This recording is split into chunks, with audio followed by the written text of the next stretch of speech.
Have you ever wondered why your spiritual progress feels blocked, even when you're meditating daily and reading sacred texts? Have you ever considered that your deepest obstacle might not be your thoughts or your emotions, but your unexamined desires? Welcome back to the channel. It's a true gift to have you here today, because we're going to explore one of the most powerful and often misunderstood elements of the spiritual path, the role of desire. Not just the desire for material comfort, but the subtle, insidious desires that hide behind even our most spiritual aspirations. If you've ever felt torn between your ideals and your impulses, this conversation is for you. The truth is, most people approach the path with one foot in and one foot out. They want awakening, but they don't want to give up the comforts of identity. They want clarity, but they also want to keep their cravings. And that's exactly where suffering festers, not in the presence of desire, but in the refusal to confront it. Let us begin with something simple but profound. Desire is not evil. It's not wrong. In fact, desire is part of being human. The body desires food. The mind desires stimulation. The heart desires connection. These are not signs of failure, they are signs of life. But when desire becomes the master, when it drives us blindly, when it defines our sense of self, it becomes the root of bondage. And this is what the ancient masters warned us about, not the fact that we desire, but the fact that we identify with those desires. Let us illustrate this with a story. A seeker once came to a great teacher and asked, "Why can't I attain enlightenment?" The teacher looked at him and said, "Because your mouth says truth, but your eyes still seek beauty. Your hands say service, but your heart seeks validation. Your body sits in stillness, but your mind runs after praise. You are trying to wake up without letting go." That was the teaching. To awaken, we must let go. Let go of the desire to be admired. Let go of the desire to be safe. Let go of the desire to be loved in exactly the way we want. Let go of the desire to feel good all the time. Let go of the desire for awakening itself. Now that last one surprises people. They say, how can the desire for awakening be a problem? But here's the trap. If you desire awakening in order to become someone more spiritual, someone more peaceful, someone more admired than what you're chasing isn't truth. It's ego in disguise. This is why desire is so tricky. Because it wears masks, sometimes very beautiful masks, pretends to be noble, pretends to be spiritual, but underneath it still wants to possess, to control, to become. Real practice means we must see through every one of those masks, and that takes courage, because desire is not just a thought, it's a force. It lives in the body, in the breath, in the nervous system.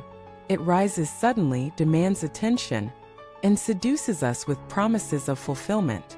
And unless we are radically honest, we'll follow it. We'll call it love when it's just need. We'll call it inspiration when it's just ego. We'll call it guidance when it's just craving. That's why spiritual practice isn't just about calm or insight. It's about purification, about burning through everything false, about dying to what we want in order to discover what we are. Let us go deeper. What is desire really? Desire is a movement of lack. It says, I am not whole. I need something to complete me. And so we chase. We chase success. We chase beauty. We chase relationships. We chase approval. And every time we get what we want, the mind says more. More money. More recognition. More intimacy. More silence. And we obey. Because we believe the lie. When I finally have what I desire, I'll be free. But has that ever been true? Think of your life. Think of the thing you wanted most 5 years ago. Maybe you got it. Did it set you free? Or did it simply open the door to a new set of cravings? This is not to shame you. It is to wake you up. Because until you see the pattern, you remain its prisoner. Desire is a wheel that spins endlessly. Freedom begins the moment you step off the wheel. But how? How do you live without desire? You don't. You transcend it. And transcending doesn't mean suppressing. It means seeing clearly, letting the desire arise, but not believing its promise. Feeling the pull, but not acting from it unconsciously. Watching the mind say, I need this, and replying, do you? That gap between the pull of desire and your response, that is the birthplace of freedom. And the more you practice that gap, the more spacious you become. You start to see that you don't need most of what you chase. You don't need to be admired. You don't need to be comfortable all the time. You don't need everything to go your way. You don't even need to be free of desire immediately. You just need to be aware. And in that awareness, desire begins to lose its grip.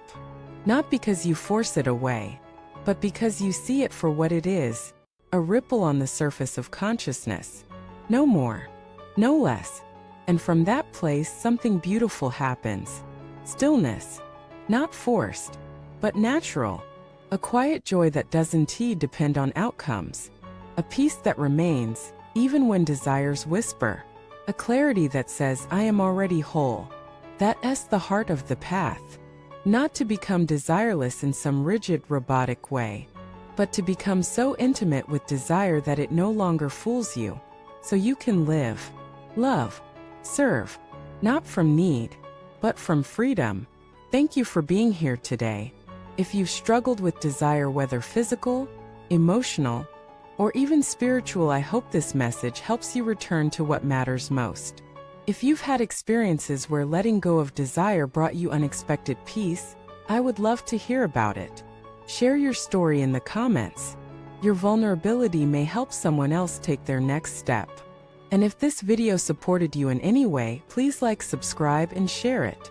Together, we are creating a space for honest, deep, liberating conversations, and your presence means more than you know. Thank you for watching this video.